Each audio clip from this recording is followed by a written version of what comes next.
आजचा दिवस कसाही गेला तरी आज रात्री 8 वाजता आम्ही बाळूमामाच्या आरतीसाठी चाललोय आणि तिथे गेल्यावर एक वेगळीच शांतता मिळते बरं का.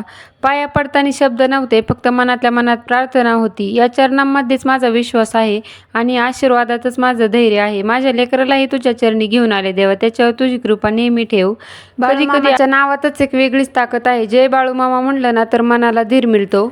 आरती सुरू झाली ना तर सगळं वातावरणच बदलून जातं. घंटा, टाळाचा आवाज आणि जय बाळूमामा गजर या क्षणी सगळ्या चिंता आयुष्यातून जणू काही जशा गायबच होतात. रात्रीची ही आरती म्हणजे मिळालेला मनाला एक शांततेचा क्षण असतो. बाळूमामा तुमचा आशीर्वाद कायम आमच्या पाठीशी राहू द्या, कारण तुमच्या आशीर्वादानेच हे सगळं चाललंय. कधी कधी आयुष्यात देवासमोर बसणं पण खूप गरजेचं असतं, कारण तिथे शब्दांची गरज नसते, फक्त मन मोकळं करायचं असतं. त्यानंतर छान असा आरती दिली, प्रसाद वाटप झाला आणि त्यानंतर आम्ही इकडे गप्पा मारायला आलो बरं का थोड्या वेळ.